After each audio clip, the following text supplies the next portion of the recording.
আসসালামু আলাইকুম, welcome back to my channel. আশা করছি সকলেই ভালো আছেন, আমরাও সবাই ভালো আছি। তো আজকে রান্না করে দেখাবো বাংলাদেশি স্টাইলের তাহেরি। প্রথমে আমি 100 গ্রাম তেল নিয়ে নিয়েছি কড়াইয়ের মধ্যে, দিয়ে এবার গোটা মশলা ফোড়ন দিয়ে দিলাম, লং, কাঠ, এলাচ আর তেজপাতা দিয়ে একটু নাড়িয়ে নিয়ে এর মধ্যে আমি দিয়ে দিলাম পেঁয়াজ। তো এখানে আমি অর্ধেক পেঁয়াজ দিয়েছি আর অর্ধেক পেঁয়াজ রেখে দিয়েছি, সেটা বেরেস্তা করে মানে লাল করে ভেজে তারপরে দেব। তো এখানে আমি এই পেঁয়াজটা নেড়ে ভালো করে লাল করে নেব। কিছুক্ষণ পর, মানে খুব লাল না, হালকা করে ভাজা হয়ে গেলে এর মধ্যে দিয়ে দেব আদা রসুন বাটা,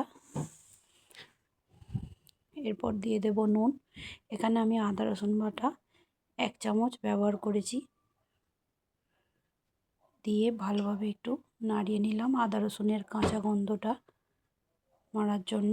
এরপর আমি বিফটাকে ছোট ছোটোভাবে কেটে রেখেছিলাম। তাহেরিতে বিফ বা মটন বা চিকেন যে কোনো যাই হোক কিছু ব্যবহার করতে পারেন। তো এখানে অবশ্যই খেয়াল রাখতে হবে বিফ বা মটন হলে ছোট ছোট পিসগুলো তাহেরির জন্য কেটে নিতে হবে। এরপর আমি এখানে 50 মতো টক দই ব্যবহার করেছি, টক দইটা জল ঝরানো ছিল। এরপর আমি এর মধ্যে দিয়ে দিলাম জিরে গুঁড়ো, ধনে গুঁড়ো আর কালারের জন্য 1 চামচ কাশ্মীরি লঙ্কা, 1 চামচ জিরে 1 চামচ ধরে ব্যবহার করেছি। তো দেওয়ার পরে মশলাগুলো দেওয়ার পরে একটু ভালোভাবে নাড়িয়ে নেব। এরপর এ থেকে কিছুটা পরিমাণে জল ছেড়েছে, এটা আমি এবার ঢাকনা দিয়ে ভালোভাবে কষিয়ে নেব, সিদ্ধ করে নেব। তো ঢাকনা খোলার পর দেখতেই পাচ্ছেন কতটা জল ছেড়েছে। এখানে আমি কড়াইয়ের মধ্যেই ঢাকনা দিয়ে দিয়ে বারবার করে একবার করে নাড়িয়ে নিচ্ছিলাম, ঢাকনা খুলে বারবার নাড়িয়ে নিচ্ছিলাম। তো আপনারা চাইলে প্রেসার কুকারেও সিটি দিয়ে নিতে পারেন, প্রেসার কুকারে করলে খুবই তাড়াতাড়ি হবে। এরপর আমি দিয়ে দিলাম 4-5টা কাঁচা লঙ্কা চেরা, যে ঝাল কাঁচা লঙ্কাগুলো ঝাল ছিল, তো এখানে আপনারা ব্যবহার যে যার স্বাদ অনুযায়ী ব্যবহার করতে পারেন।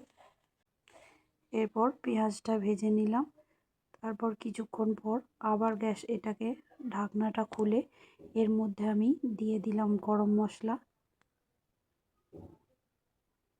আর বেরেস্তা করা মানে পেঁয়াজটা দিয়ে দিলাম, ভেজে রাখা পেঁয়াজটা দিয়ে আর একবার ভালোভাবে মিক্স করে নেব।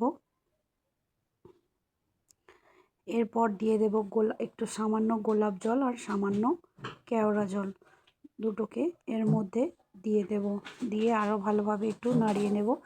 তো নাড়িয়ে নেওয়ার পর একটা সুন্দর স্মেল আসবে। এরপর আমি চালটাকে দিয়ে দিলাম, চালটা যেহেতু আমি ধুয়ে জল দিয়ে ভালোভাবে ধুয়ে নিয়েছি, এখানে আমি 400 গ্রাম মতো চাল ব্যবহার করেছি। তো এখানে আমি চাল বলতে গোবিন্দভোগ চাল, যে চালটায় পায়েস হয় সেই চালটা নিয়েছি। কিছুক্ষণের জন্য আমি চালটাকে ধুয়ে ভিজিয়ে রেখেছিলাম। এরপর চালটাকে ভালোভাবে মশলার সঙ্গে আমি মিশিয়ে নিলাম। মেশানো হয়ে গেলে এখানে আমি গরম জল ব্যবহার করেছি। এরপর এবার ভালোভাবে মিশিয়ে আমি এটাকে ঢাকনা দিয়ে দেব।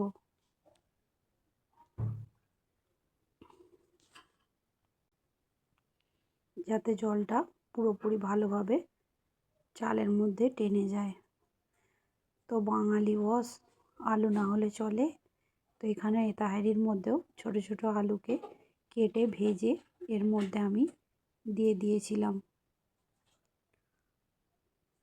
এরপর দেখতেই পাচ্ছেন কত সুন্দর ঝরঝরে হয়ে গেছে। তো যখন ঠান্ডা হয়ে আসবে আরও ভালো ঝরঝরে হয়ে যাবে।